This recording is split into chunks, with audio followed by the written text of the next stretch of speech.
You're watching a special edition of the Cultural Connections podcast, the Georgia Senate Runoff 2020 election special. Coming up, we'll have the latest information on this historic election. This is the Cultural Connections podcast, Georgia Senate Runoff Special Edition.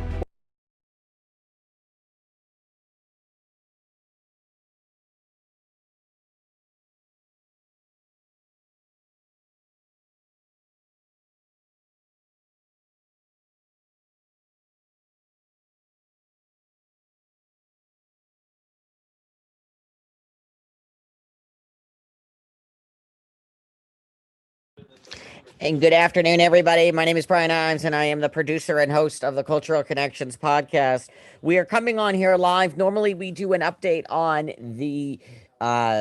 We were going to do an update on the Georgia Senate runoff race. That's our whole reason, obviously, for doing these live updates. But we felt the need to come on because of breaking news that is going on over at the Capitol building right now in D.C., where massive protests have broke out.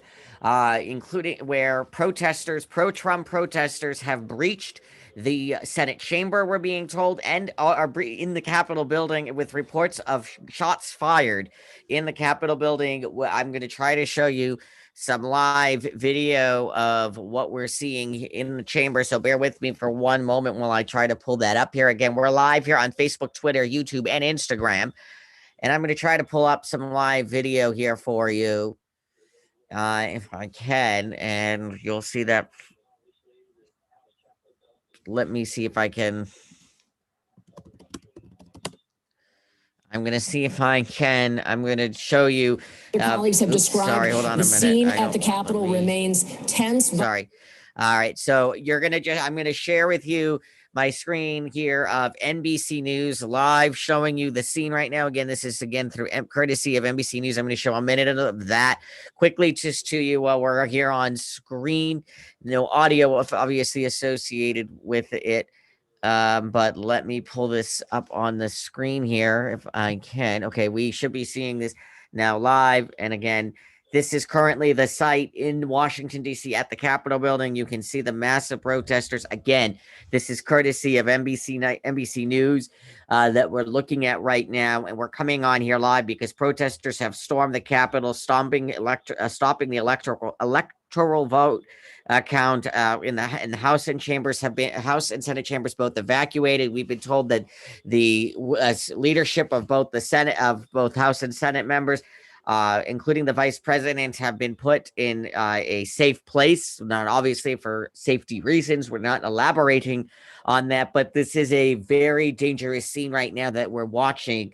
We will continue to keep you updated on the Georgia Senate election, but we felt the need because of what's going on here in D.C. right now at the Capitol building, where protesters have stormed the and I'm going to turn the camera back towards me now, have stormed the Capitol building, that we felt that it was extremely important to come on the air and bring you up-to-date information again. And I'm looking at other media outlets at the same time as I'm talking to you live here. And again, from everything that we are learning is that, again, that there are thousands of protesters that are at the Capitol right now. This is a very, very serious situation that is completely out of control at the moment. We are also aware of a curfew in Washington, D.C. curfew that goes into a place effective at 6 p.m. this evening.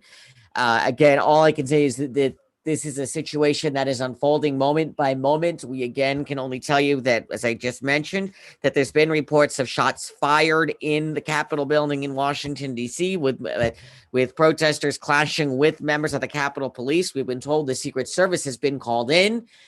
We have been told that protesters have been banging on the door to the House chamber, trying to get into the House chamber, which we're told that many representatives of the House of Representatives are being told to duck under their desks. Again, this is a very, very stark situation. We've also just been told that House Speaker Nancy Pelosi is requesting the National Guard's help to secure the U.S. Capitol. Again, this is a very, very scary situation at the Capitol building right now. And we have seen tweets that the president has put out. I'm going to try to pull some of those tweets up for you right now. The president has tweeted only twice at this time. And I'm going to pull those tweets up for you. The tweets really, in my own honest opinion, giving you my opinion here, don't mean much. And I'm going to show you what these tweets are showing right now. If you bear with me for a moment, you will see those tweets. And we're not able to get this up on screen as much as I want to right now. Bear with me for a second. I don't know why. Okay, here we go. So you should see up on your screen, this is one of two tweets here that Trump just put out a little while around at 2:38. He put this tweet out saying, "Please support our Capitol Police and law enforcement. They are truly on the side of our country. Stay peaceful." Clearly, obviously, these tweets are not doing much. And then he just tweeted out again as of 12 minutes ago saying, "I am asking for everyone at the U.S. Capitol to remain peaceful. No violence. Remember, we are the party of law and order. Respect the law and our great men and women in blue. Thank you." Again, really here looking at this is not obviously a way to stop this. The only real way that this can be stopped is if the president gets on camera immediately, right away, and condemns this. If he does not, this situation is going to get worse. From what we're seeing here is we are seeing armed guards that are making their way. I mean, they are trying to put up more barricades here to the Capitol building. And this is a situation that is only unfolding moment by moment. That being said, I really don't have further information. I'm going to keep gathering information for you. And if there is warranted information, we will bring it to you live. But again, this is a situation that is unfolding minute by minute with a very dangerous escalating situation.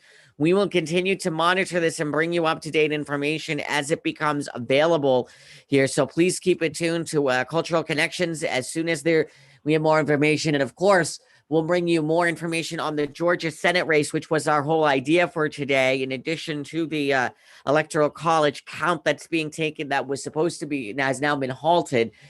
We will, of course, have this information for you as it becomes more available. So for now, stay with Cultural Connections. We are continuing to monitor this dangerous situation very closely. My name is Brian Ives. I am the producer and host of the Cultural Connections podcast. Please stay tuned. And if you are in DC, stay safe.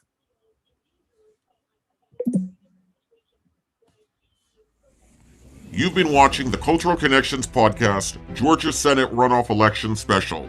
For continuing coverage, stay with Cultural Connections for the most up-to-date information on this historic election.